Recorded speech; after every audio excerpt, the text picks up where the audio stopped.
Sejam todos muito bem-vindos, queridos irmãos, queridas irmãs em Cristo, e também amigos que nos acompanham de todas as transmissões do IVPT, Instituto Vida para Todos. E hoje estamos transmitindo diretamente do auditório da igreja em São Paulo. E a mensagem que iremos transmitir é de número 19, cujo título é A Entrada do Rei em Jerusalém. E a leitura da Bíblia é Mateus 21, de versículo 1 até o versículo 11. Antes de entrar nessa mensagem em si, eu queria dizer um pouco da minha percepção do momento atual. O Senhor tem feito grandes coisas entre nós e nós estamos cada vez mais sendo conscientizados de que nós estamos de fato vivendo os momentos finais. A volta do Senhor está muito próxima, mais próxima do que você imagina. E o Senhor precisa terminar a sua missão ou sua comissão como o Cristo. E graças a Deus, irmãos, Deus escolheu-nos para sermos esses lutadores do tempo final. Não somos melhores que ninguém, não temos capacidade, mas aprove a Ele, nos escolher como um pequenino rebanho e aprove a Ele nos dar o seu reino. Por isso, irmãos, é muito importante nós também sermos pessoas diferentes, que tenham um espírito diferente, como trabalhadores de última hora, que nós falamos na última mensagem, na Estância Árvore da Vida.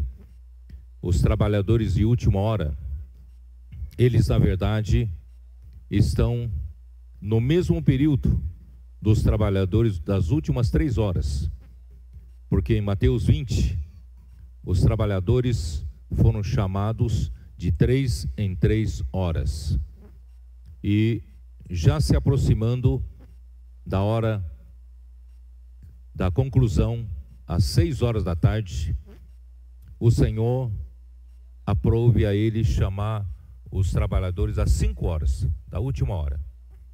Irmãos, eu acredito que nós somos esses trabalhadores de última hora. Que o Senhor possa nos dar essa graça de pensar as coisas fora da caixa. Porque da maneira convencional, que a igreja vem vindo, de 3 em 3 horas, não vai atender a necessidade na conclusão desta era. Então o Senhor precisa de mim e de você, que a gente possa cooperar com o Senhor, também não servi-lo de maneira tradicional e convencional, que o Espírito possa nos conduzir para seguir de uma forma acelerada, juntamente com a atuação dos 7 Espíritos do livro de Apocalipse, e a era do Apocalipse já chegou, e nós temos profetizado há muito tempo que em Salmo 110, versículo 3, que a aurora já está chegando. Somente os especialistas conseguem discernir que a hora já está chegando. O sol já está se preparando para despontar. E nós não queremos ficar, irmãos, dormindo como os demais. Aleluia! Que o Senhor possa usar-nos como trabalhadores de última hora.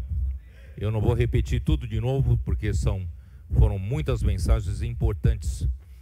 Mas eu quero voltar para Mateus 16, para só dizer alguma coisa. Mateus 16, 18. Também eu te digo que tu és Pedro, e sobre esta pedra ou rocha edificarei a minha igreja, e as portas do inferno, ou as portas do Hades, não prevalecerão contra ela. Dar-te-ei as chaves do reino dos céus. O que ligares na terra terá sido ligado nos céus, o que desligares na terra terá sido desligado nos céus. Irmãos, eu não sei qual foi a sua percepção aí.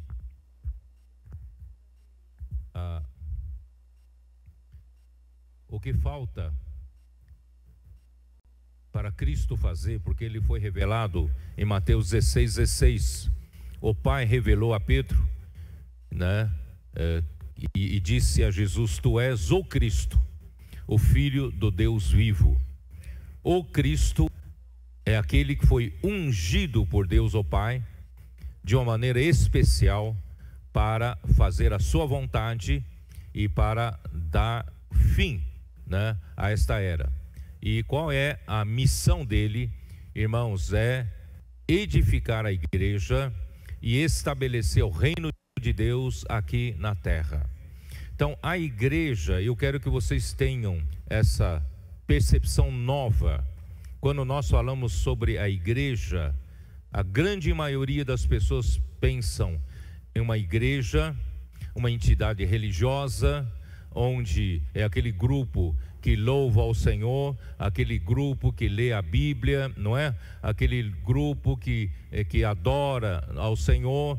Irmãos, mas eu quero que vocês tenham uma percepção diferente.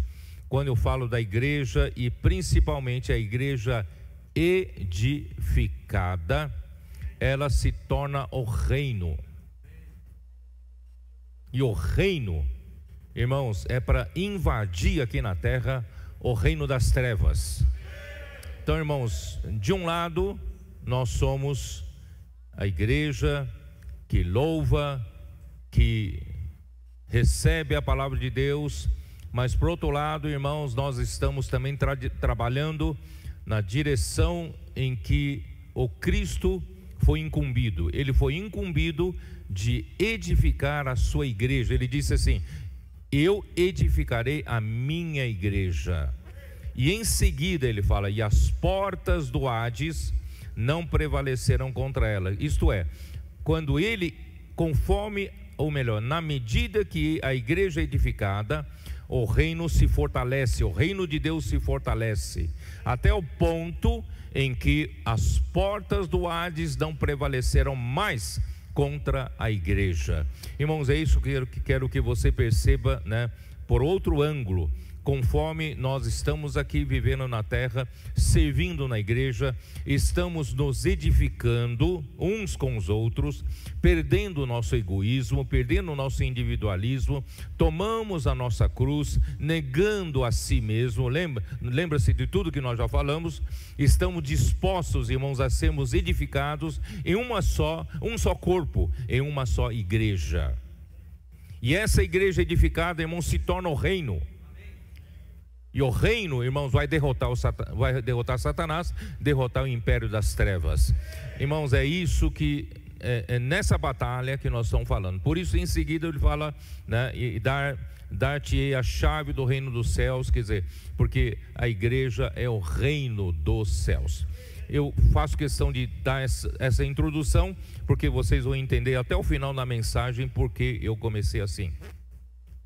No capítulo 17, começa falando sobre, Mateus 17, fala sobre o monte da transfiguração. Irmãos, é necessário para aqueles que estão na liderança, aqueles que estão dando a sua vida para o estabelecimento do reino, irmão, tenha a visão do monte da transfiguração.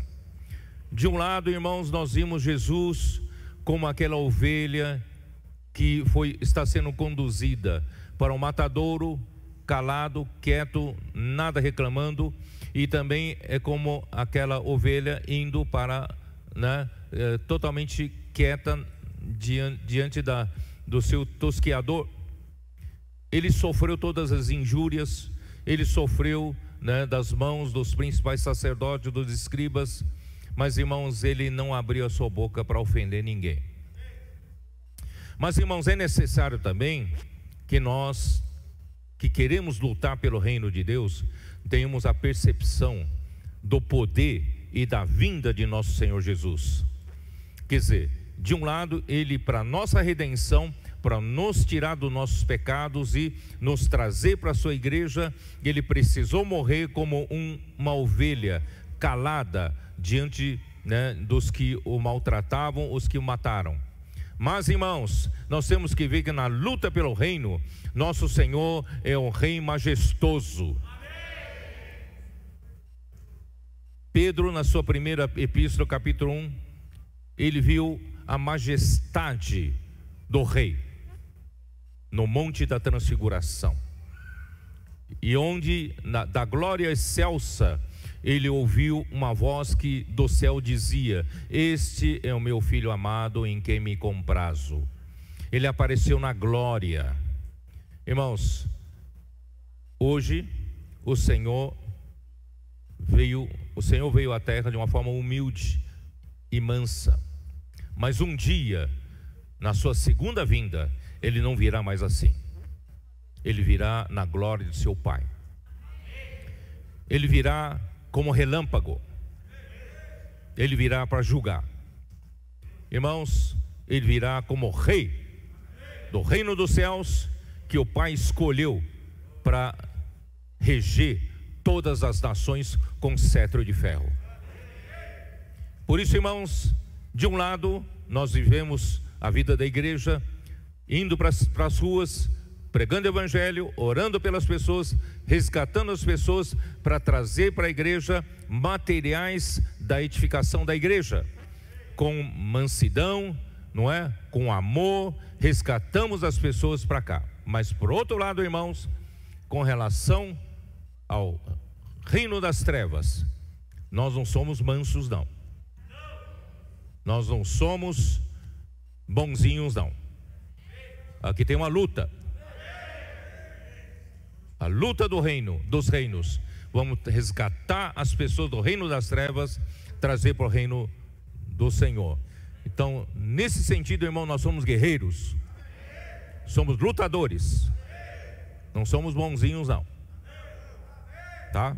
Bom, só até aí. Então, vamos lá, porque eu preciso entrar em Mateus 21 hoje, né? Ó Senhor Jesus, quando chega no Mateus 20, fala dos trabalhadores da última hora. Queridos irmãos, nós não podemos mais falhar. De uma forma convencional, Deus chamou os trabalhadores às 3 horas da tarde para entregar a vinha, produzindo fruto às 6 horas da tarde, onde termina o curso do dia. Mas esses trabalhadores das últimas três horas convencionais não darão conta de encerrar esta era. Por isso o Senhor precisa chamar os de última hora, às 5 horas da tarde. Excepcionalmente, Ele foi chamar os das 5 horas da tarde para concluir o dia às 6 horas da tarde. Por isso, irmãos, os que foram chamados às 5 horas da tarde não pode pensar de uma forma convencional como os das últimas 3 horas. Nós precisamos ter urgência. Por isso, Deus também tem urgência nessa última hora. Irmãos, Ele fez chegar, como disse, a era dos 7 espíritos. Hoje nós temos 7 espíritos percorrendo por toda a terra, acelerando o processo. É ou não é? Graças a Deus. Estava explicando para os irmãos na oração antes de vir para a reunião, de que para uma guerra nós precisamos de equipamentos, não é? Você precisa de equipamentos para vencer uma guerra. Você precisa de navios de guerra, você precisa de porta-aviões, você precisa da aviação, você precisa de infantaria, você precisa dos tanques, carros de guerra, e você precisa de infantaria para tomar cada metro do terreno contra o reino de Satanás. Irmãos, graças a Deus, né? Porque se alguém ainda lutar com uma espingarda, né, não vai dar conta mais. Hoje as armas são muito mais modernas. Hoje tem mísseis com precisão tremenda. Irmãos, o Senhor também nos deu ferramentas. Ferramentas que o Senhor nos deu a partir do ministério do irmão Dong. Todas elas, irmãos, foram turbinadas. Nós temos uma comportagem dinâmica que em 3 anos distribuíram mais de 6.500.000 livros. Como semente do reino dos céus, estão nas casas das pessoas a eclodir a qualquer momento.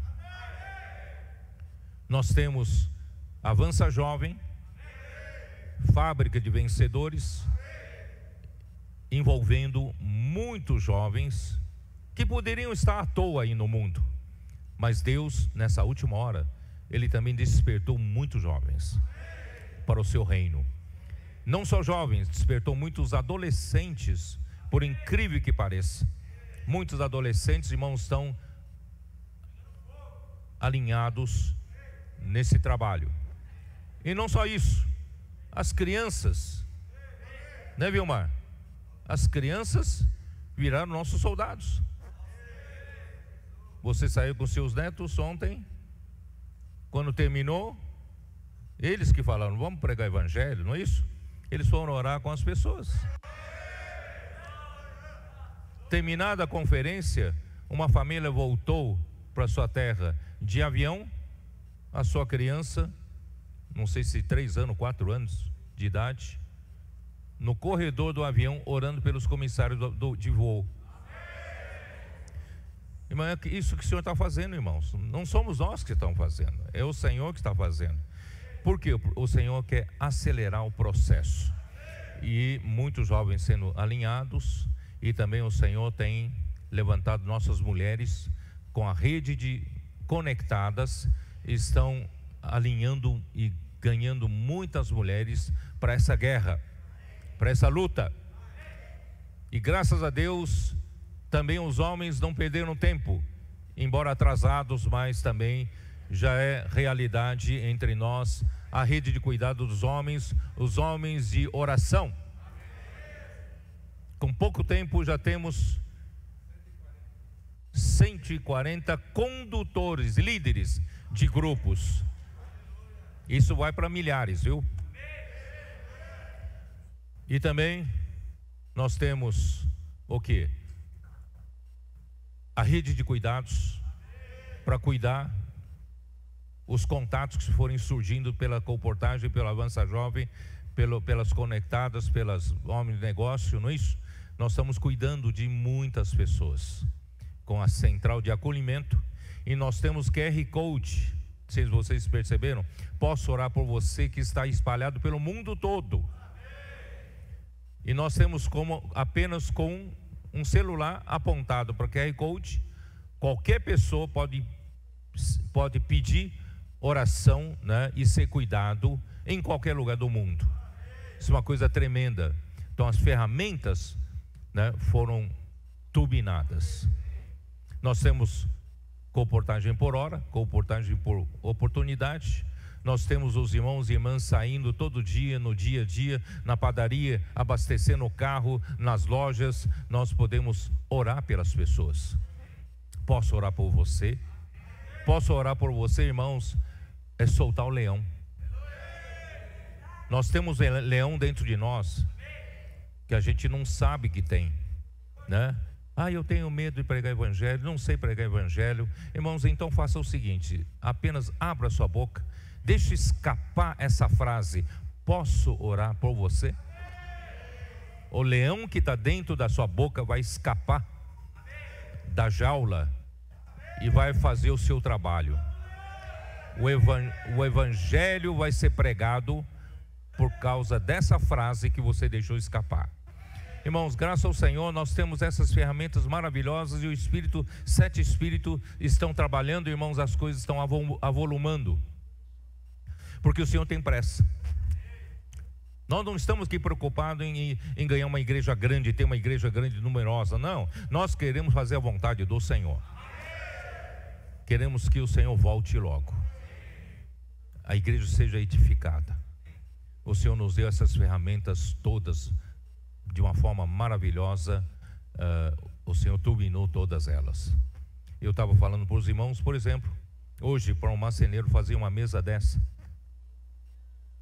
ele precisa de todo tipo de ferramentas.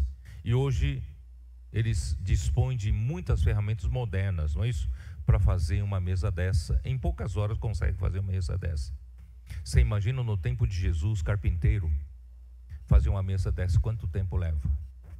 Levaria. Não é verdade? Irmãos, as coisas hoje mudaram. Hoje nós temos a mídia. Nós temos o Instituto Vida para Todos, que está mandando mísseis de vida, não é? Para todo quanto é lugar, para o mundo inteiro. Essa mensagem será ouvida pelo mundo todo. E no tempo de Jesus não tinha isso. Hoje do seu celular você faz muita coisa. Do seu WhatsApp você pode apacentar muita gente, cuidar de muita gente. É ou não é? Então, irmãos, por isso não foi à toa que o Senhor colocou você nessa hora.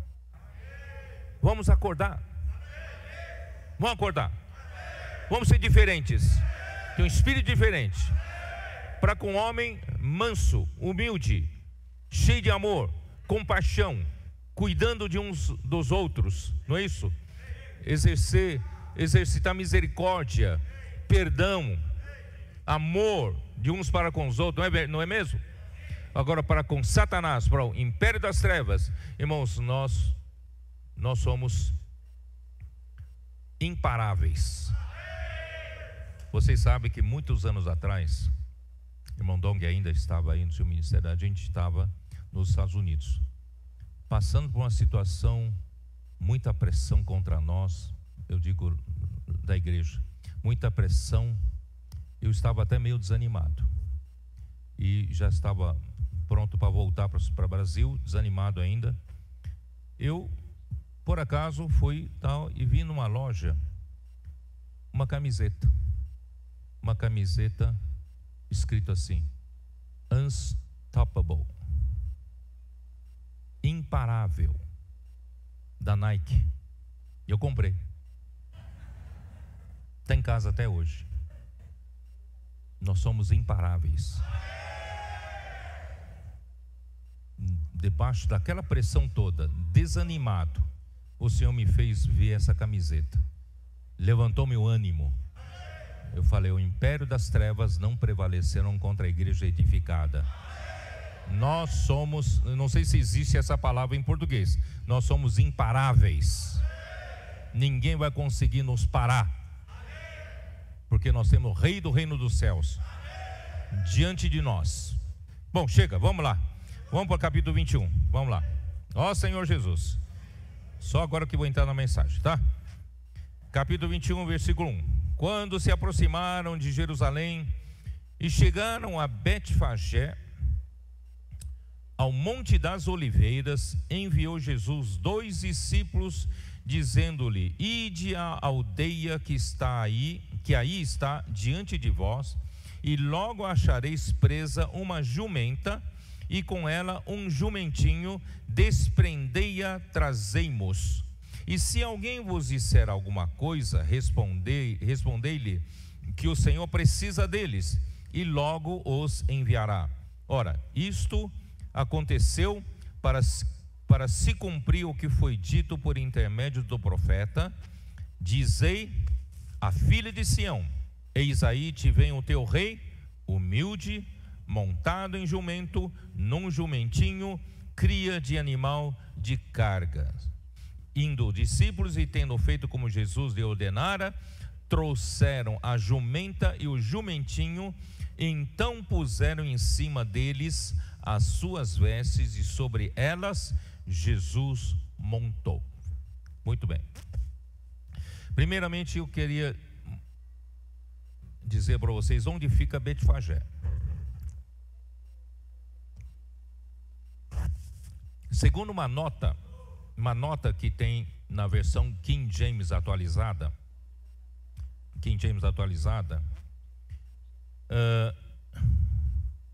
diz assim: Betfagé em hebraico significa casa dos figos, Lucas 19, 29. Segundo o Talmud, era uma pequena vila situada a cerca de 1 quilômetro a leste de Jerusalém. Irmãos, essa distância é aproximada, tá? Em uma nota ele vai falar 1,5 km, outra nota ele vai falar uma distância, mas é aproximado, tá? Situada a cerca de 1 quilômetro a leste de Jerusalém. Não sei se vocês conseguem se localizar no mapa, né? Então Betfagé ficava a 1 quilômetro a leste de Jerusalém, na encosta sul do Monte das Oliveiras.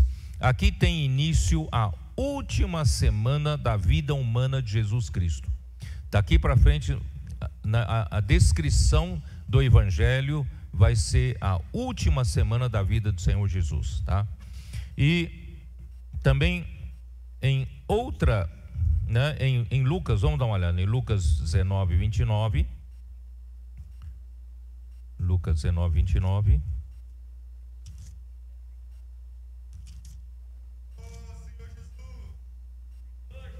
Ora, aconteceu que, ao aproximar-se de Betfagé e de Betânia, tá, junto ao Monte das Oliveiras, enviou 2 dos seus discípulos, tá?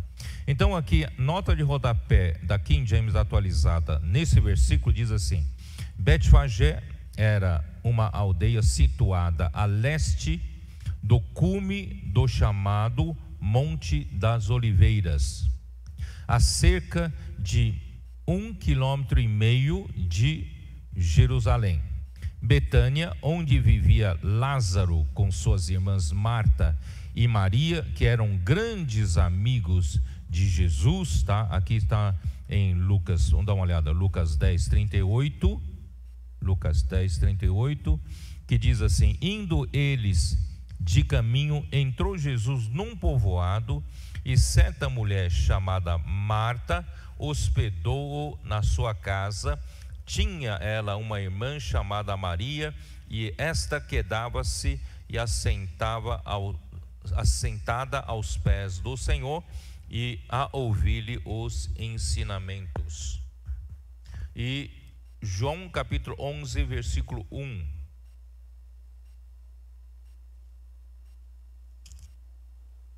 Estava enfermo Lázaro de Betânia, da aldeia de Maria e de sua irmã Marta, tá? Então vocês sabem que nós temos, não sei se vocês conseguem visualizar, tá? Eu vou, né? Betânia é uma aldeia, Betfagé é outra aldeia próxima uma da outra, e que fica na encosta sul do Monte das Oliveiras, e de frente para o Monte das Oliveiras estava o templo e Jerusalém, e entre o Monte das Oliveiras e o templo e Jerusalém estava um vale chamado Vale do Cedron, né? Ou, né, é o vale, né, que futuramente será Vale da Matança. Pode ser que ali aconteça Armagedon, tá? Então, é onde se localiza, tá? E vou terminar a ler aqui e vou te mostrar para vocês. Era, né, o Betânia era um outro povoado no sopé do monte, a cerca de 4 quilômetros da cidade de Jerusalém. O Monte das Oliveiras era uma crista montanhosa com quase 2 quilômetros de extensão. O Monte das Oliveiras tem uma crista de 2 quilômetros de extensão, separada de Jerusalém pelo Vale de Cedron. Zacarias 14, 4, vamos dar uma olhada. Zacarias 14, 4.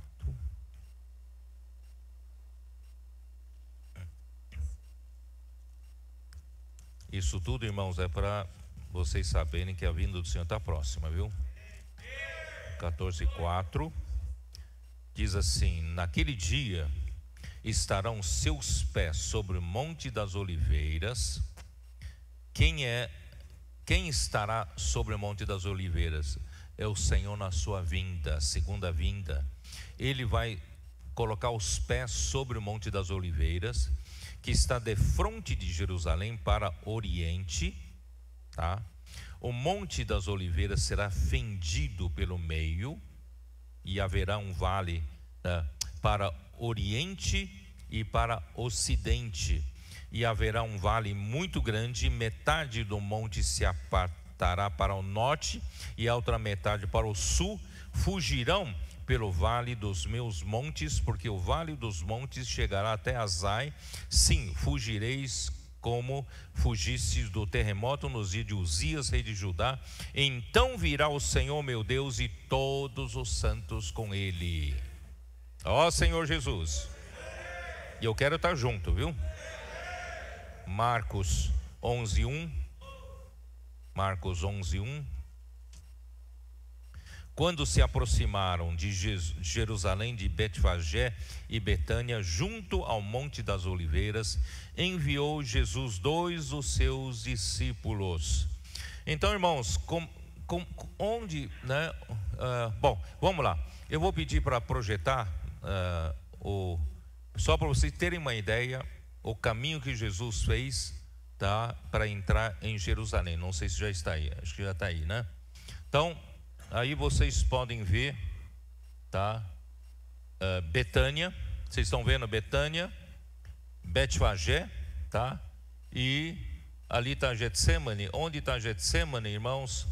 Ali, na verdade, está o Monte das Oliveiras, do norte para o sul, tá? É assim que fica, paralelo ao templo, tá? Ali é o Monte das Oliveiras. E entre o Monte das Oliveiras e o templo em Jerusalém, ali é um vale, o vale do Cedron, tá? E Jesus fez esse caminho de Betânia, foi para Betfagé e foi para o Monte das Oliveiras e entrou no templo por ali e foi para Jerusalém, tá? Eu estive junto com um grupo de irmãos ali no Monte das Oliveiras, né, do lado direito ali do templo. E olhando para o templo, nós estávamos na encosta, quase no cume, né, olhando para o templo, e da nossa frente estava o vale do Cedron, né, e o Monte das Oliveiras vai de norte para o sul. Nós estávamos mais ou menos ali no meio, de frente para o templo, tá?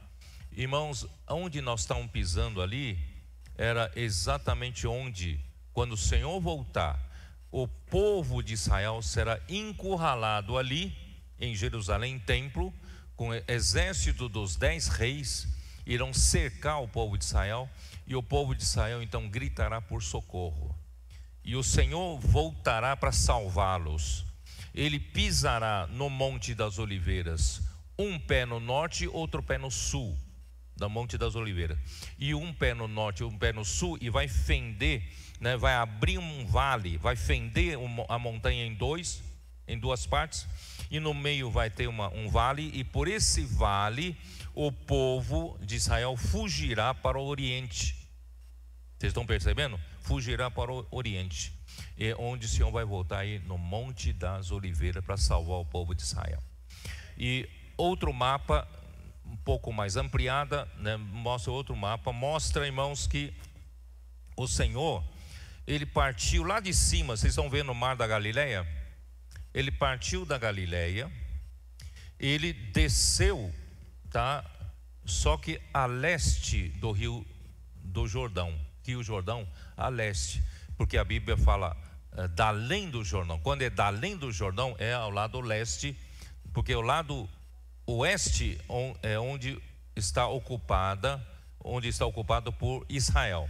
Lado leste hoje é a Jordânia de hoje.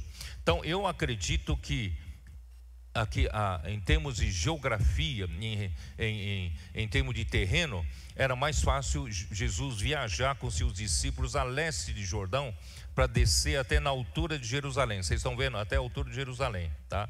Então eles desceram a leste, do lado direito, né, a leste de Rio do Jordão, onde está a Jordânia. Vocês estão vendo a Jordânia de hoje, né? E ali perto de Jerusalém, ali eles cruzaram o Rio do Jordão e foram para aquela aldeia chamada Betânia, e foram para a aldeia chamada Betfagé. E tudo aconteceu em Betfagé, ele vai fazer o que nós vamos ler agora, tá bom? Então vamos lá, só para vocês se situarem. Vamos lá, vamos voltar para Mateus 21. Mateus 21. Bom, Senhor Jesus, o Senhor precisava marcar território. Deus precisava que o seu Filho, Jesus Cristo, como Rei do reino dos céus, que Ele designou, lá em Salmos 2, tá? Eu não tenho tempo de ler, Salmos 2, Ele designou o seu Filho, né, como Rei. Ele vai reinar todas as nações. Então Ele precisava marcar território, que o seu Filho, como Rei, precisava marcar território, entrar como Rei em Jerusalém. Tá? Então essa é a história.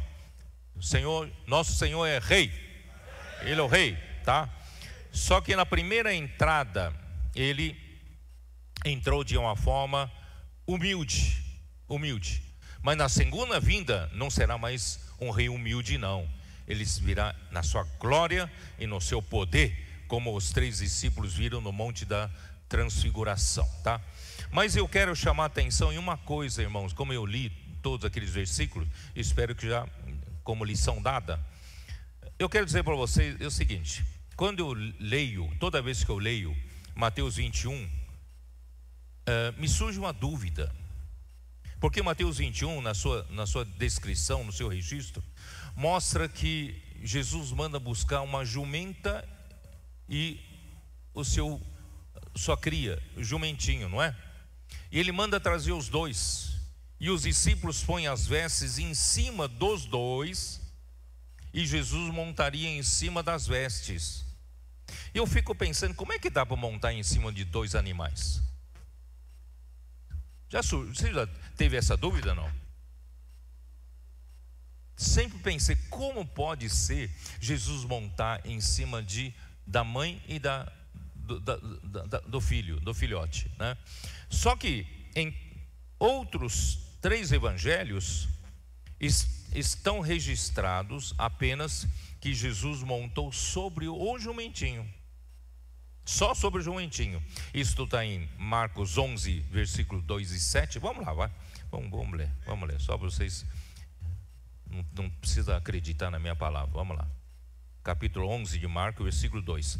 E disse-lhes: ide à aldeia que está aí diante de vós, e logo ao entrar achareis preso um jumentinho, nem menciona a jumenta, o qual ainda ninguém montou, desprendei-o e trazei-o.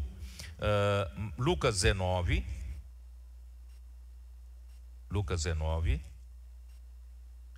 versículo 30. Dizendo-lhes: ide à aldeia fronteira, e ali ao entrardes achareis preso um jumentinho que jamais homem algum montou, soltai-o e trazei-o. Também não menciona a jumenta. João 12, versículo 14.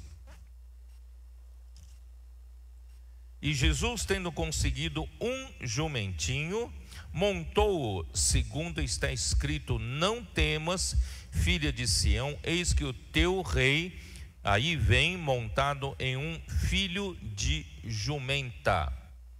E realmente, se você for para Zacarias capítulo 9, dá uma olhada, Zacarias capítulo 9, versículos 9 e 10.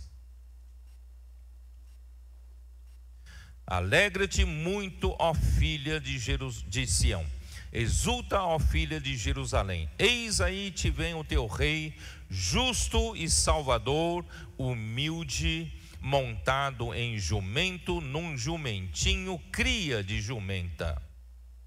Aleluia. Ó Senhor Jesus. Mas, irmãos, na segunda vinda já não será mais assim, né? Porque esse mesmo capítulo fala: destruirei os carros de Efraim e os carros de Jerusalém, e o arco de guerra será destruído. Ele anunciará paz às nações, o seu domínio se estenderá de mar a mar, e desde o Eufrates até as extremidades da terra. Irmãos, o Senhor, Ele virá para conquistar a terra toda para si, tá? Bom, vamos lá. Então, voltando para Mateus 20, né?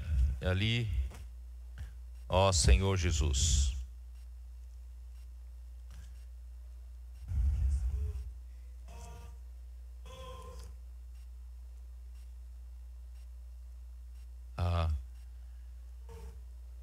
Por quê?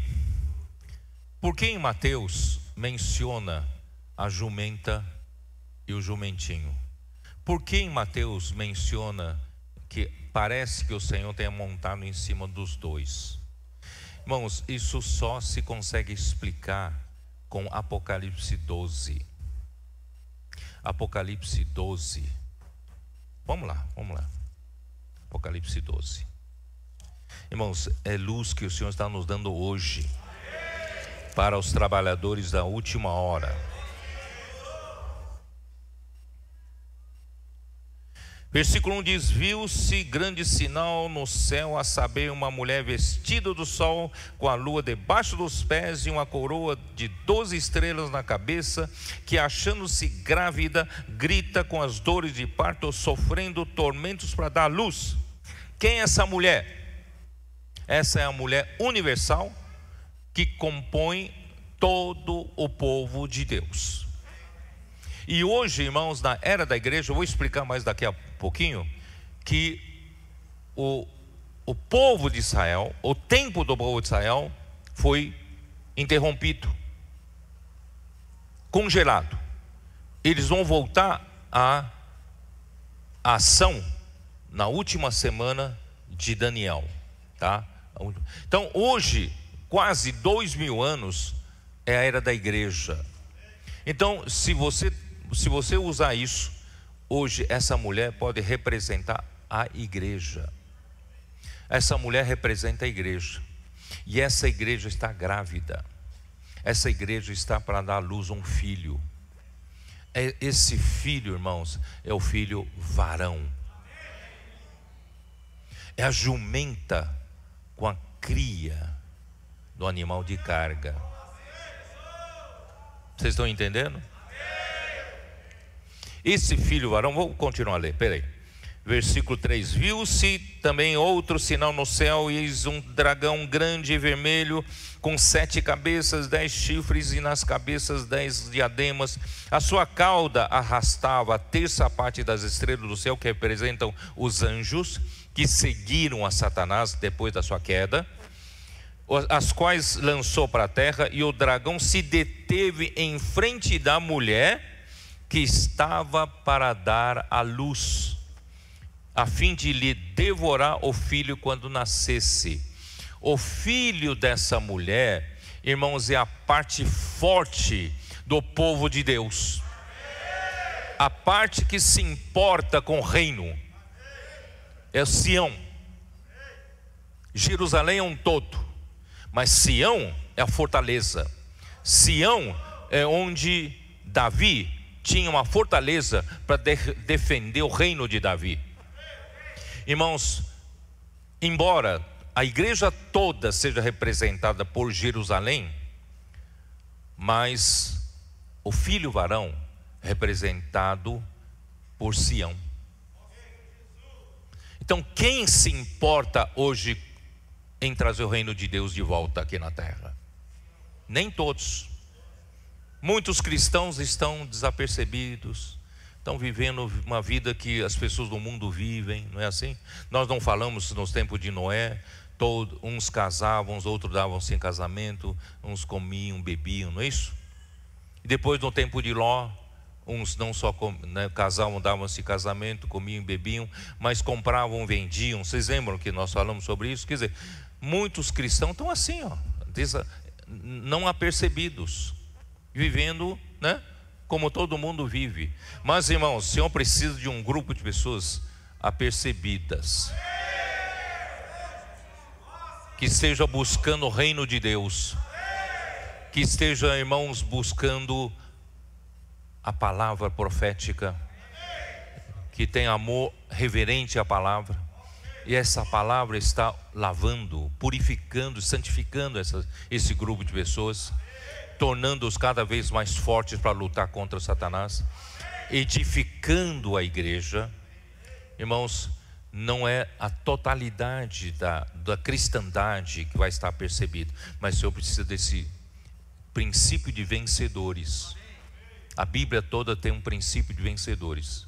Por isso se fala de galardão, fala de recompensa para esses hoje que disponham, dentre o povo de Deus, que dispõem a lutar pelo seu reino.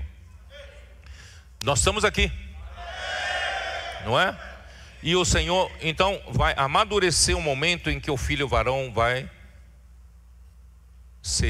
nascer. E quando nascer, o diabo quer devorar, porque é o filho varão que vai derrotar Satanás. Mas, irmãos, Deus vai guardar o filho varão. Versículo 5: nasceu-lhe, pois, o filho varão, que há de reger todas as nações com cetro de ferro, e seu filho foi arrebatado para Deus até o seu trono. Aleluia! Satanás não vai conseguir nos devorar, porque quando amadurecer, quando a igreja estiver edificada, quando o filho varão estiver maduro para nascer, irmãos, nós vamos ser arrebatados ao terceiro céu, já na vinda secreta de Cristo. Vinda secreta de Cristo. Por isso, irmãos, Mateus 1, como fala, Mateus é um livro que fala sobre o rei, Jesus como rei. Ele tem que detalhar que existe uma jumenta, e da jumenta é que veio o jumentinho. Vocês estão me entendendo ou não? O Senhor tem a igreja como um todo. Da igreja, irmãos, o Senhor tem um jumentinho. Esse jumentinho somos nós, trabalhadores de última hora, os que lutam pelo reino de Deus. Senhor Jesus. O rei humilde, montado sobre um humilde jumentinho, entrou em Jerusalém pela última vez em vida, e foi muito bem recebido pelo povo. Porém foi em seguida rejeitado e odiado, e por fim crucificado. Como resultado, o tempo da restauração é suspensa. Quando eu falo tempo da restauração, irmão, se refere ao tempo dos judeus, tá? E o tempo do julgamento sobre os filhos de Israel entrou. Então parou, foi interrompido o tempo dos judeus na economia de Deus, tá? Isso está em Mateus 23, dá uma olhada, Mateus 23.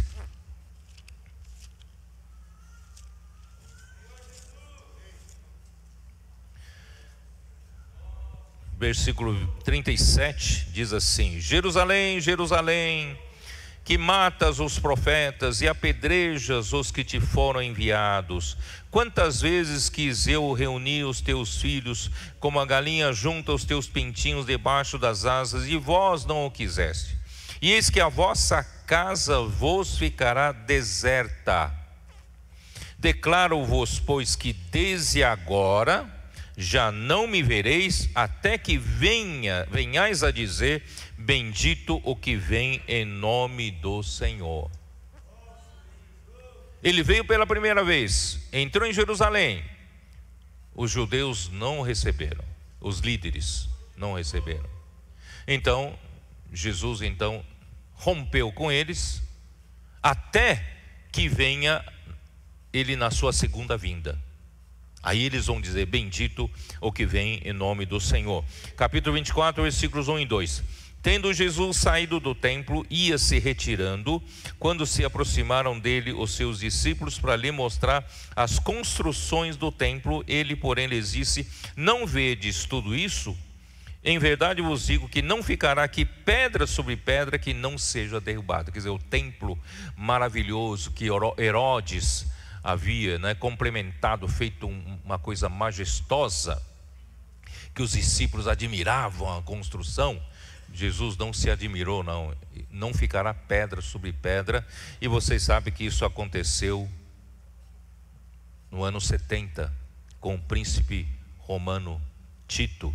Destruiu a cidade e o templo, tá? Então nós vamos, e o Senhor não virá mais tão humilde, tão manso na sua segunda vinda. Eu já disse para vocês, né? E vou ler com vocês, já que estamos em Mateus 24, 27.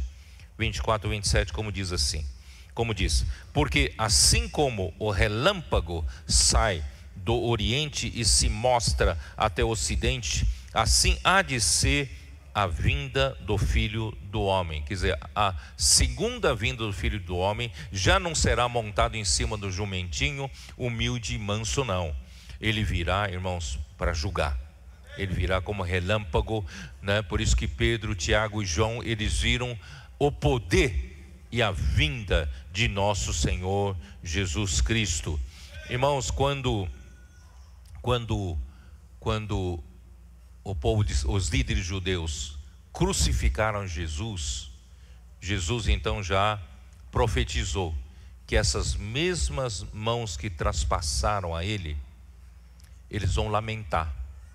Vão lamentar porque quando você vê a vinda do Senhor pela segunda vez na sua glória e no seu poder, irmãos, todos eles vão chorar, vão prantear que nem uma criança, porque eles não reconheceram Cristo como Messias, eles mataram Messias que Deus mandou, eles vão prantear, porque Jesus virá na sua glória, no seu poder.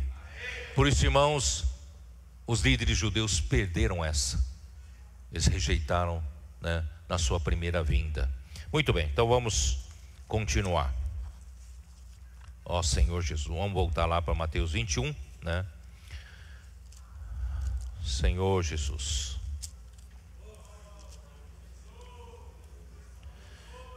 Vou continuar lendo, tá?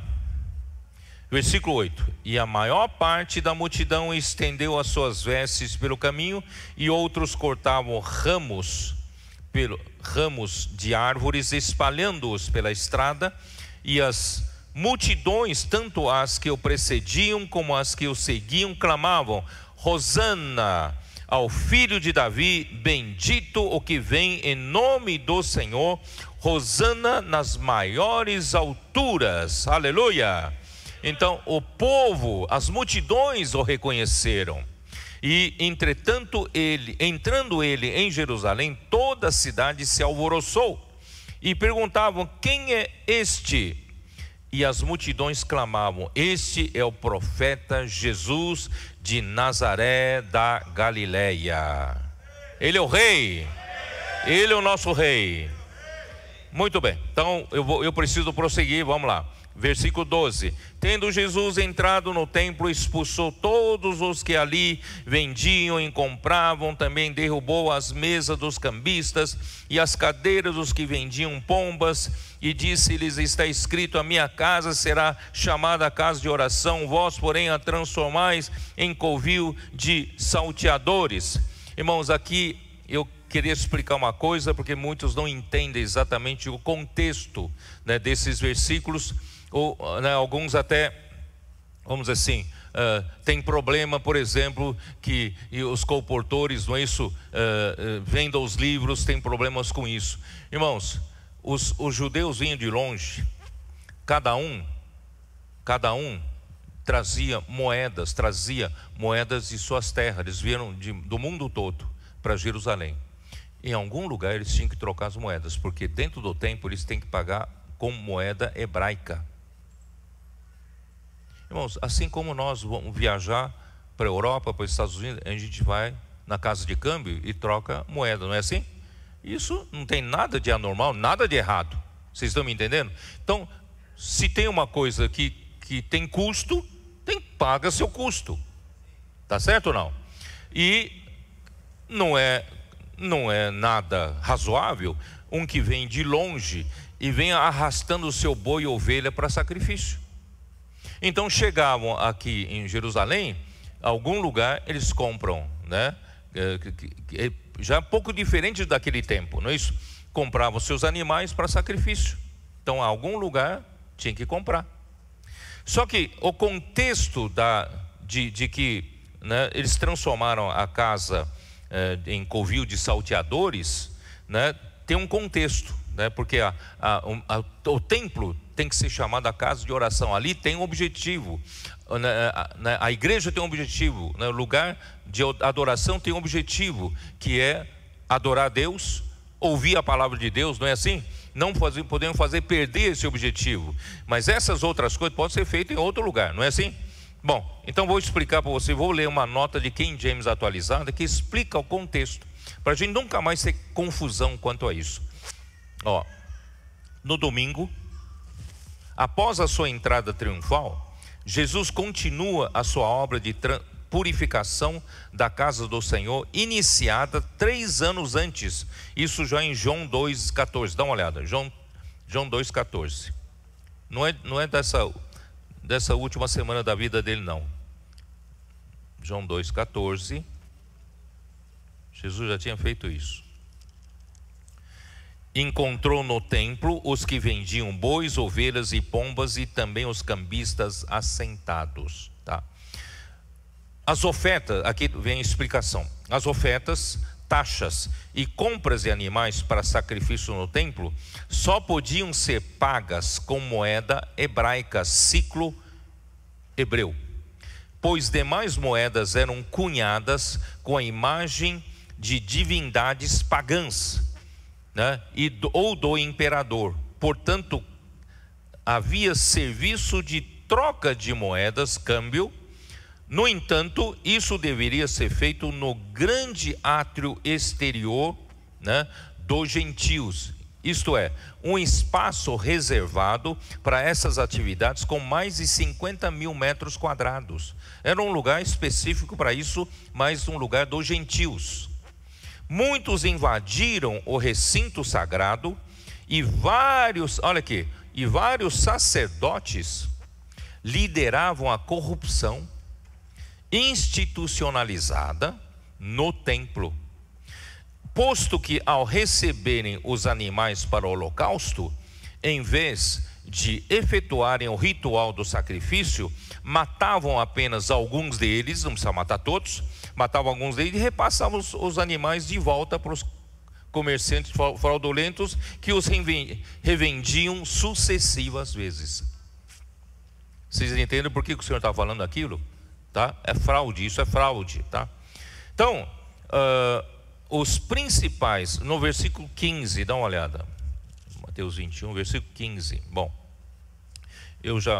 vieram a ele no templo cegos e coxos, ele os curou, e vendo os principais sacerdotes e os escribas as maravilhas que Jesus fazia, e os meninos clamando, Rosana ao filho de Davi, indignaram-se e perguntaram-lhe, ouves o que eles estão dizendo? Respondeu-lhe Jesus, sim. Nunca leste da boca de pequeninos e crianças de peito tiraste perfeito louvor? E deixando-o saiu da cidade para Betânia, onde pernoitou. Irmão, o que quer dizer isso? Porque os principais sacerdotes e escribas, né, eles vendo, porque esses líderes, irmãos, esses líderes estavam, vamos dizer assim, estão com o rabo preso com essas atividades fraudulentas, né?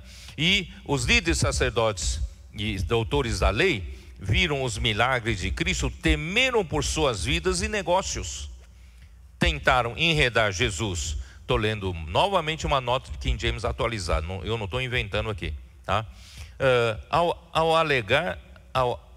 Tentaram enredar Jesus num sofisma, ao alegar que um mestre tão zeloso como Jesus não deveria deixar que as crianças o adorassem como se fosse Deus. Entretanto, Jesus citou novamente as Escrituras e revelou que mais uma profecia acerca dele se cumpria naquele momento. Salmo 8:2. Dá uma olhada, Salmo 8:2.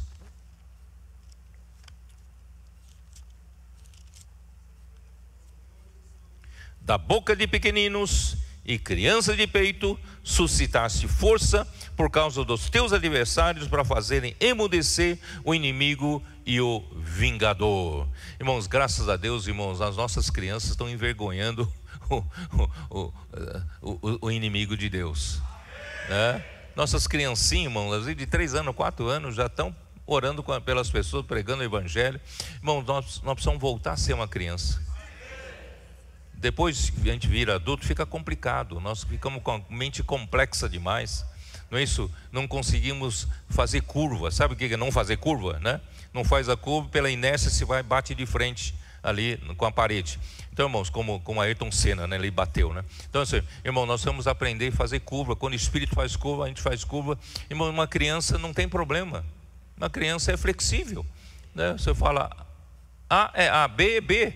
Irmão, nós precisamos voltar a ser uma criança. Então, nós vamos envergonhar o vingador, não é isso? Envergonhar o inimigo de Deus, né? É isso que Deus está fazendo entre nós nos últimos tempos, né?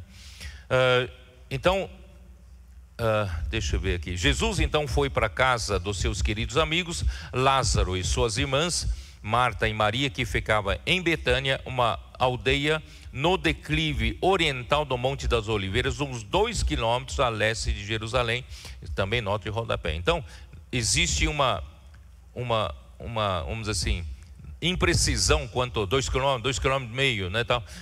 Não importa, você ter uma ideia da distância, tá bom? Vamos lá, vamos já entrando no versículo 18. Eu preciso terminar esse capítulo. No versículo 18, cedo, Mateus 21, tá? Cedo de manhã, ao voltar para a cidade, teve fome, e vendo uma figueira à beira do caminho, aproximou-se dela, e não tendo achado senão folhas, disse-lhe: nunca mais nasce fruto de ti. E a figueira secou imediatamente. Vendo isto, os discípulos admiraram-se e exclamaram: como secou depressa a figueira? Jesus, porém, lhe respondeu: em verdade vos digo que se tiverdes fé e não duvidardes, não somente fareis o que foi feito à figueira, mas até mesmo se a este monte disserdes: ergue-te e lança-te no mar, tal sucederá. E tudo quanto pedides em oração, crendo, recebereis. Irmãos, Jesus então teve fome, indica que ele veio buscar fruto dos filhos de Israel. Por quê? Porque a figueira representa a nação de Israel, tá? Então, isso está em Jeremias 24, eu não vou ler, você vai ler, Jeremias 24, versículos 2, 5 e 8, né? Deus compara a Israel, a nação de Israel, como uma figueira, não que dão figos, tá? Então Jesus, ele teve fome, veio buscar fruto da nação de Israel e não teve fruto, né? Então ele amaldiçoou, né? E nunca mais teve fruto aquela figueira. Então a figueira é um símbolo da nação de Israel. Naquela ocasião, a nação de Israel estava cheia de aparências, mas nada tinha que pudesse satisfazer Deus. Isso é uma nota da versão Restauração, tá bom? Então, não tinha, sabe, uma figueira cheia de folhas, bonita, mas você vai buscar fruto, não tem fruto. Irmãos, assim era a nação de Israel daquela época de Jesus.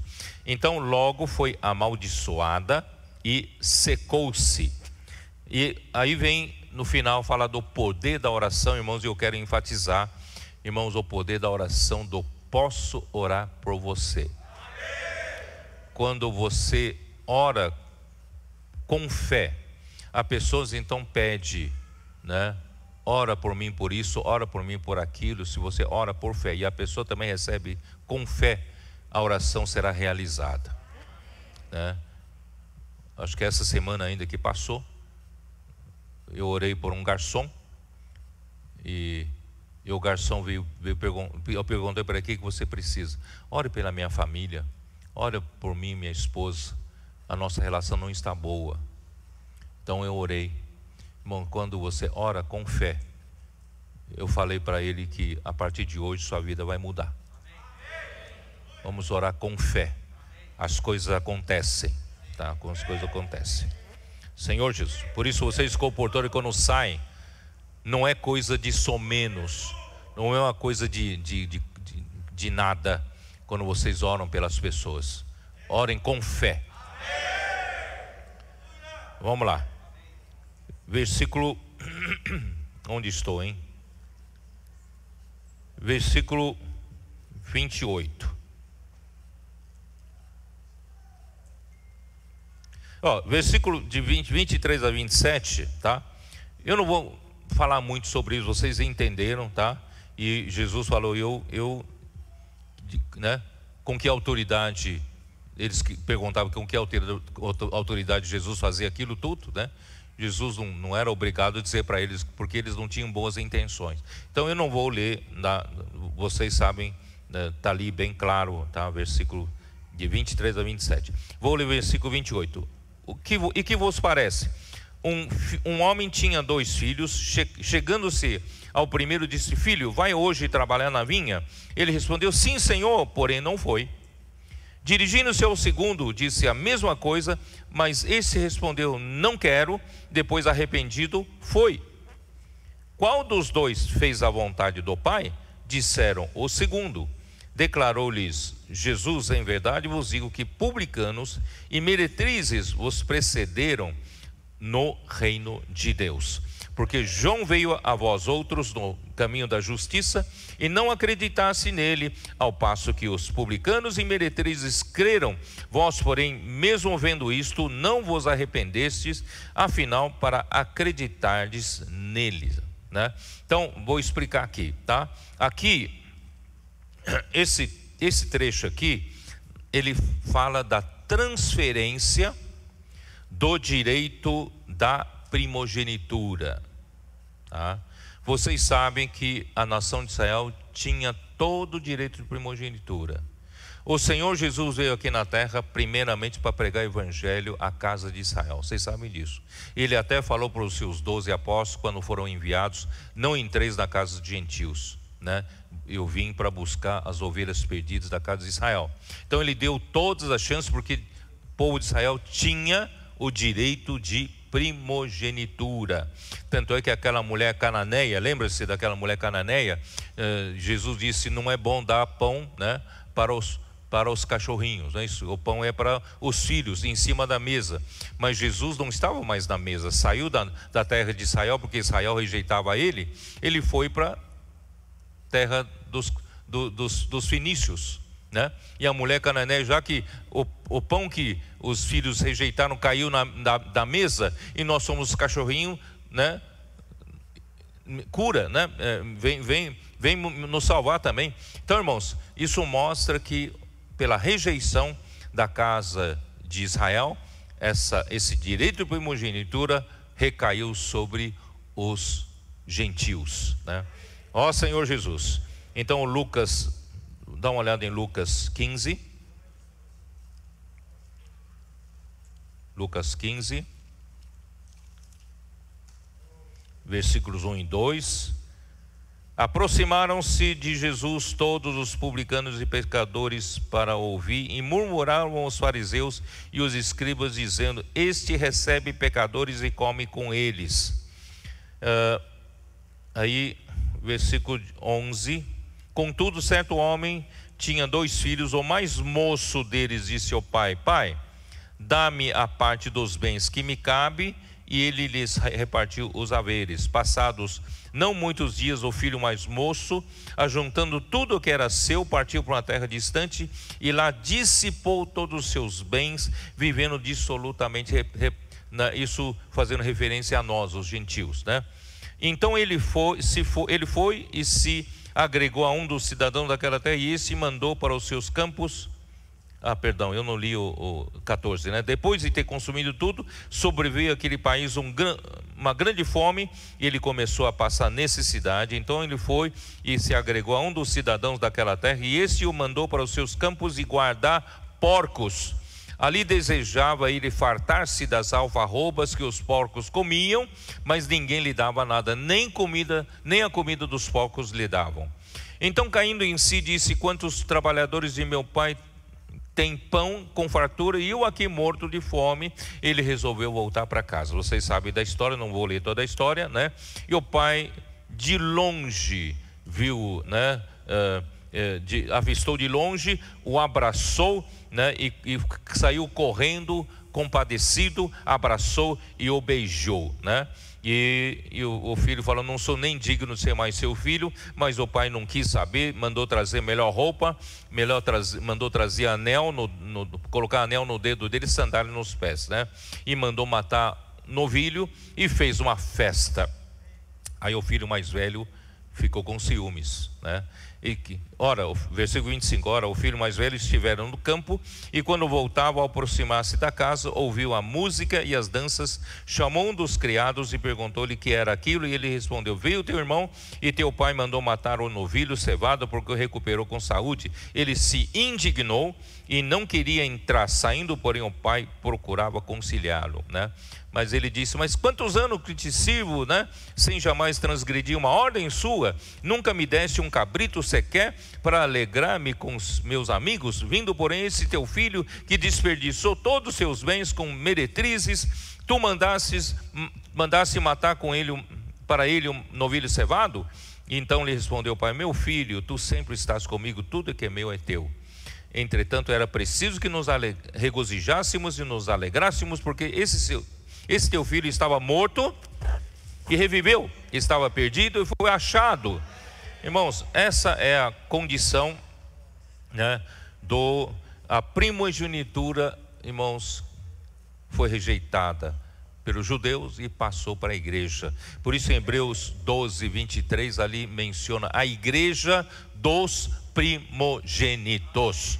Nós somos a igreja dos primogênitos. E João Batista veio no caminho da justiça e os judeus não creram nele. O fundamento do reino de Deus, irmãos, é a justiça, né? Isaías 9, 7, Jeremias 33, versículo 15. Não tenho tempo de ler, vocês venham em casa. Bom, eu vou para já a parte final, né? Tem uma coisa muito importante para falar com vocês.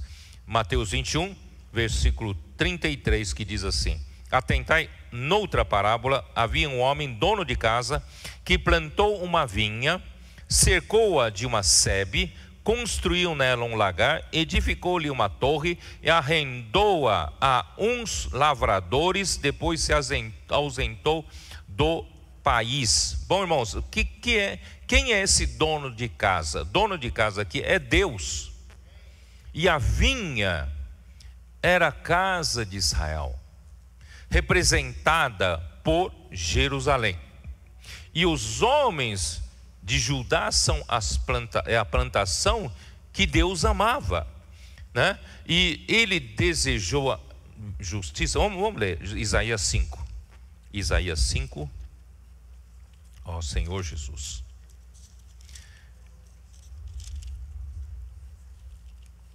Isaías 5, versículo 1. Ora, cantarei ao meu amado o cântico do meu amado a respeito da sua vinha. O meu amado teve uma vinha num outeiro fertilíssimo, sachou-a, limpou-a das pedras e a plantou de vides escolhidas, edificou no meio dela uma torre e também abriu um lagar. Ele esperava que desse uvas boas, mas deu uvas bravas. E agora, pois, ó moradores de Jerusalém e homens de Judá, julgai, vos peço, entre mim e a vossa vinha. Que mais se podia fazer ainda a minha vinha, que eu lhe não tenha feito? E como, esperando eu que desse uvas boas, veio a produzir uvas bravas? Agora, pois, vos farei saber o que pretendo fazer à minha vinha. Tirarei a sua sebe, para que a vinha sirva de pasto. Derribarei o seu muro, para que seja pisada. Torná-la-ei em deserto. Não será podada nem sachada, mas crescerão nela espinheiros e abrolhos. As nuvens darei ordem que não derramem chuva sobre ela, porque a vinha do Senhor dos Exércitos e a casa de Israel e os homens de Judá são a planta dileta do Senhor. Este desejou que exercessem juízo, e eis aí quebrantamento da lei, justiça, e eis aí clamor. Irmão, quando Deus escolhe um povo, Ele espera desse povo fruto, produzir fruto bom para Ele, produzir uvas boas para Ele. Mas, irmãos, infelizmente a nação de Israel, no tempo de Jesus, já havia passado por tantas e tantas calamidades espirituais, não é isso? E no fim não só produziram uvas bravas para o Senhor. Aí então, vou continuar lendo, aí você vai entender. Ao tempo da colheita, 34. Ao tempo da colheita, enviou seus servos aos lavradores. Lavradores eram os líderes dos judeus, para receberem os frutos que lhe tocavam. Quem eram os servos aqui? Eram os profetas do Antigo Testamento, né? E os lavradores, agarrando os servos, os líderes dos judeus agarravam aos profetas, espancaram a um, mataram a outro e ainda a outro apedrejaram. Enviou ainda outros servos, profetas, em maior número, e trataram-nos da mesma sorte. E por último enviou-lhes o seu próprio filho, dizendo: a meu filho respeitarão. Mas os lavradores, vendo o filho, disseram entre si: este é o herdeiro, ora, vamos, matemo-lo e apoderemos-nos da sua herança. Nosso Senhor Jesus Cristo, como Filho de Deus, foi enviado para a sua própria vinha, né, para buscar fruto, mas eles mataram o filho. E agarraram-no, lançaram-no fora da vinha e o mataram.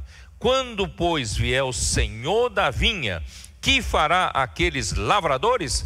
Responderam-lhe: fará perecer horrivelmente a estes malvados, e arrendará a vinha a outros lavradores, que lhe remetam os frutos nos seus devidos tempos. Quem são esses outros lavradores? É você e eu. Já que a casa de Israel não lhe deu frutos, irmãos, a igreja precisa dar-lhe os seus frutos. Nós somos hoje, irmãos, esses outros lavradores. Perguntou-lhe Jesus: nunca lestes nas escrituras a pedra que os construtores rejeitaram? Essa veio a ser a principal pedra angular. Isto procede do Senhor e é maravilhoso aos nossos olhos. Portanto vos digo que o reino de Deus vos será tirado e será entregue a um povo que produza os respectivos frutos. Todo o que cair sobre esta pedra ficará em pedaços, e aquele sobre quem ela cair ficará reduzido a pó. Irmãos, aqui já se refere ao reino. Já não é uma coisa tão boazinha, o rei manso e humilde, não, aqui é luta. Os principais sacerdotes, os fariseus, ouvindo essas parábolas, entenderam que era a respeito deles que Jesus falava. E conquanto buscassem prendê-lo, temeram as multidões, porque estas o consideravam como profeta. Ó Senhor Jesus. Irmãos, eu quero terminar falando sobre essa pedra. Vocês perceberam que tudo remete à edificação da igreja? Porque sem edificação da igreja, irmão, não há reino. Sem a edificação da igreja, Cristo não pode voltar.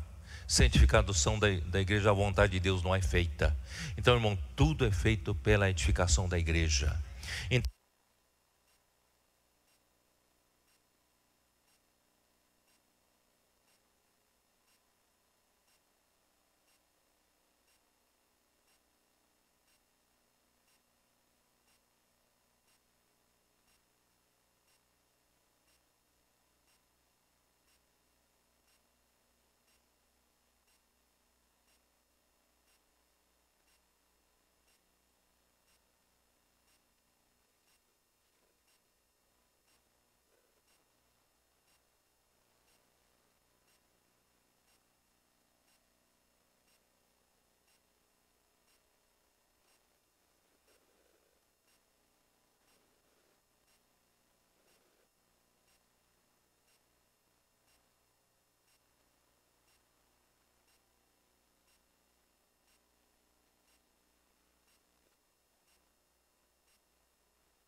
esta pedra que sou eu, edificarei a minha igreja, e as portas do Hades não vão prevalecer contra a igreja edificada. Aí você vê o reino. A edificação da igreja, irmãos, visa o reino. Ó Senhor Jesus, é isso que eu quero dizer para vocês. Essa pedra, Senhor Jesus. Isaías 28:16. Eu queria encurtar espaço, mas não vou encurtar, vamos lá. Isaías 28:16.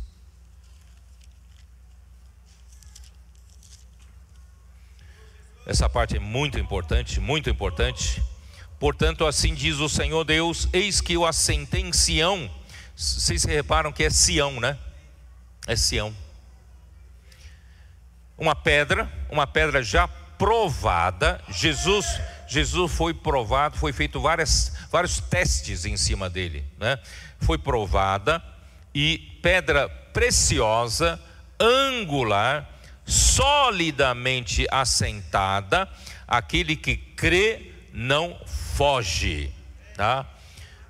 Zacarias 3:9. Eu fico meio animado, meio empolgado com isso, tá? Eu estou me segurando aqui para não ficar louco aqui. Versículo 9: porque eis aqui a pedra que pus diante de Josué, sobre esta pedra única estão 7 olhos. Vocês estão vendo 7 Espíritos de Deus aqui? Eis que eu lavrarei a sua escultura, diz o Senhor dos Exércitos, e tirarei a iniquidade desta terra num só dia. Olha o que o apóstolo Pedro fala na sua primeira epístola, capítulo 2. 1 Pedro, capítulo 2, versículo 4. Chegando-vos para ele a pedra que vive, ou pedra viva, rejeitada sim pelos homens, os judeus, os líderes judeus o rejeitaram, rejeitado pelos homens, mas para com Deus é uma pedra eleita e preciosa. Irmão, se você tirar Cristo, acabou. A vontade de Deus não pode ser feita. Acabou. E nós estaremos todos no lago de fogo. Acabou. Irmão, graças a Deus, por isso que ele é uma pedra preciosa. Preciosa porque dessa pedra nascerá a edificação. Tá? Onde eu estou? Versículo 8 diz assim: pedra de tropeço. Onde eu estou, hein?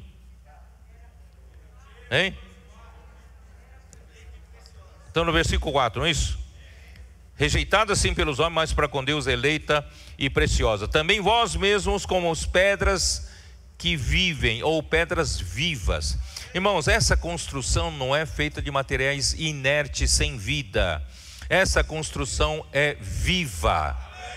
Essa construção é feita com uma pedra que vive, uma pedra viva que é Cristo. E Ele nos resgatou das ruas e nos colocou na sua casa, nos tornou pedras para edificação. E não somos pedras mortas, nós somos pedras vivas, né? Pedras vivas. Sois edificados casa espiritual. Irmãos, nós estamos sendo edificados. A casa espiritual para ser de sacerdócio santo, a fim de oferecer de sacrifícios espirituais agradáveis a Deus, por intermédio de Jesus Cristo. Por isso está na Escritura: eis que ponho em Sião uma pedra angular eleita e preciosa, e quem nela crê não será de modo algum envergonhado. Para vós outros, portanto, os que credes, é a preciosidade, porque para os descrentes há pedras que os construtores rejeitaram, essa veio a ser a principal pedra angular. E pedra de tropeço e rocha de ofensa são estes os que tropeçaram na palavra, sendo desobedientes, para o que também foram postos. Vós, porém, sois raça eleita, sacerdócio real, nação santa, povo de propriedade exclusiva de Deus, a fim de proclamardes as virtudes daquele que vos chamou das trevas para a sua maravilhosa luz. Vós sim, que antes não erais povo, mas agora sois povo de Deus, que não tinhais alcançado misericórdia, mas agora alcançastes misericórdia. Ó Senhor Jesus. E Ele não só é a pedra angular, e nós somos as pedras que estamos sendo edificados, Ele também é a pedra de remate, que termina a construção, está em Zacarias 4:7, não vou ler por falta de tempo, tá? Então, irmãos, essa pedra é, ó Senhor Jesus, tentando economizar tempo, vamos lá. Essa pedra, irmãos, é Cristo. Vamos lá, vamos ler Daniel 2, vamos para Daniel 2. Ó Senhor Jesus.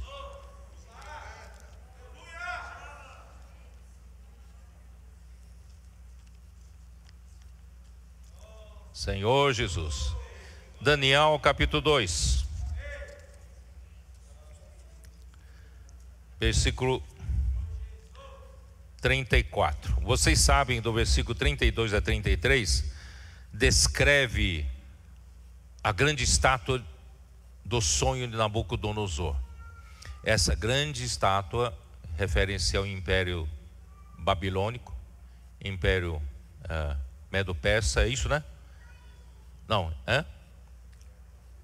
Império, não, escapou um, peraí. Império Romano, né? O Império da Babilônia, Império Medo-Persa, Império Macedônio, não é isso? E por fim o Império Romano.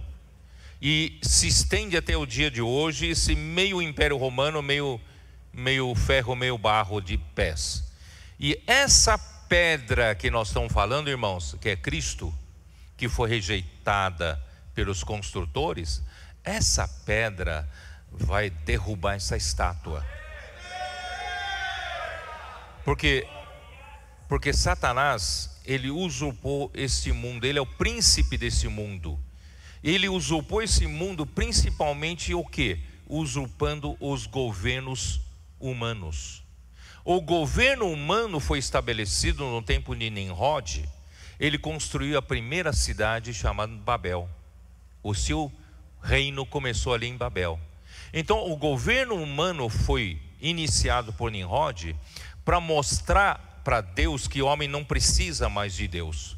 O homem sabe cuidar de si, estabelecendo governo, estabelecendo para si segurança, né? Alimento para si e entretenimento para si. Esse é o governo humano. E durante esse tempo todo, até o dia de hoje, irmãos, foi construída essa estátua grande para mostrar para Deus que nós não precisamos de Deus.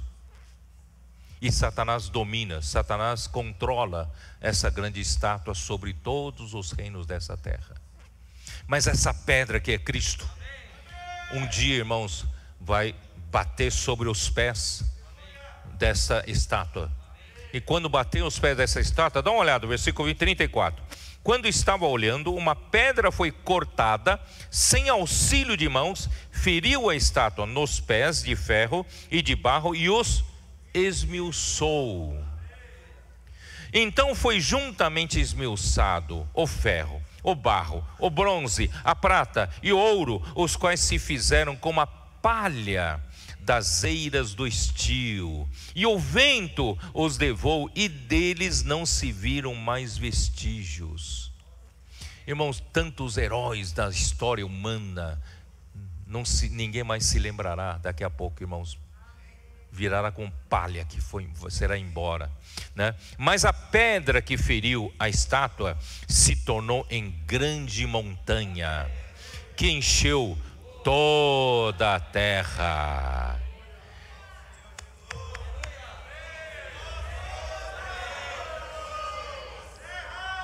7, Daniel 7, versículo 13. Daniel 7, versículo 13 e 14.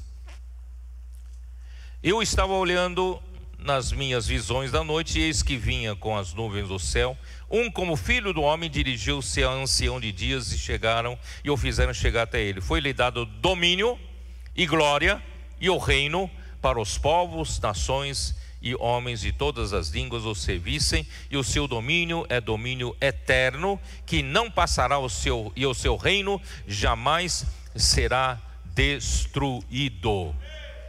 Mas eu quero perguntar para você, quem é essa pedra que vai bater nos pés do governo humano e vai esmiuçar todo, e depois vira uma grande montanha? Irmãos, essa pedra não será apenas Cristo. Dessa pedra já surgiu a edificação. Por isso, irmãos, é importante nós hoje trabalharmos na edificação. Vamos servir juntos, servindo juntos, negando a si mesmo, tomando a cruz. Nós vamos virar um bloco. Nós vamos virar um bloco tão sólido que as portas do Hades não acharão espaço para nos dividir, para trabalhar em nós. Nós vamos ser um reino aqui na terra. A igreja é um reino de Deus aqui na terra, tão sólido já hoje. Irmão, nós vamos fazer parte dessa pedra. E nós vamos, irmão, Apocalipse 17, vamos lá, Apocalipse 17. Já estou terminando, tá? Se você está com fome, já estou terminando.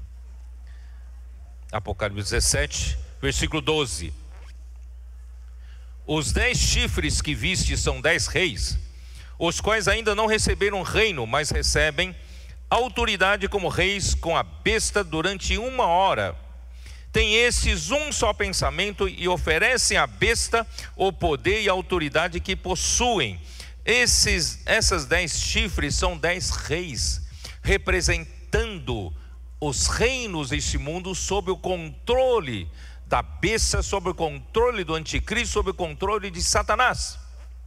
Lutando, versículo 14, pelejarão eles contra o Cordeiro, e o Cordeiro os vencerá, pois é o Senhor dos senhores e Rei dos reis, Vencerão também os chamados, eleitos e fiéis que se acham com ele. Vocês perceberam que leram ou não? Quem vencerá os 10 reis? Quem vencerá o exército das nações? É o Cordeiro. Mas não é só Cordeiro. Com Cordeiro, os chamados, eleitos e fiéis. Então aquela pedra não é só Cristo agora. Aquela pedra agora tem os eleitos, chamados, eleitos e fiéis. É isso não? Chamados, eleitos, fiéis. E eles serão o exército de Deus. Em Apocalipse 19, versículo 11. Vi o céu aberto, e eis um cavalo branco, e o seu cavaleiro se chama Fiel e Verdadeiro, e julga e peleja com justiça.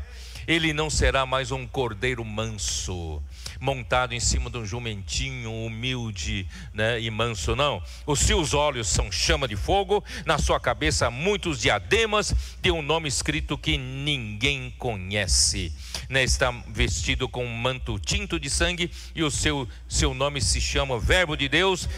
Mas ele não está sozinho. Olha o versículo 14.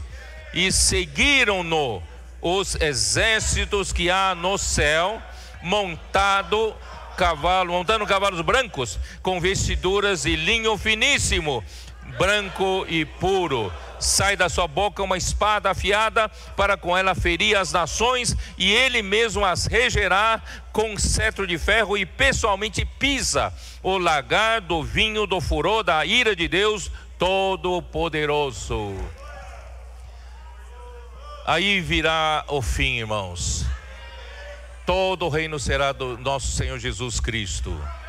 E quem fez esse trabalho, irmãos? Derrotando o anticristo, as nações que se uniram a Satanás. Quem é que fez esse trabalho? É Cristo com os seus vencedores. Quem quer fazer parte? Então essa pedra se tornará em grande montanha. É um processo de aumento, um processo de edificação, né? E vai encher toda a terra. O governo de Deus encherá toda a terra, irmãos, por meio de Cristo e também por meio dos seus vencedores, que somos nós. Eu creio que eu quero ser um desses. Quero fazer parte do filho varão. Ele montou sobre um jumentinho para entrar a primeira vez em Jerusalém. Ele vai montar sobre o filho varão para vir pela segunda vez, para assumir o reino dos 1000 anos. Jesus é o Senhor, amém.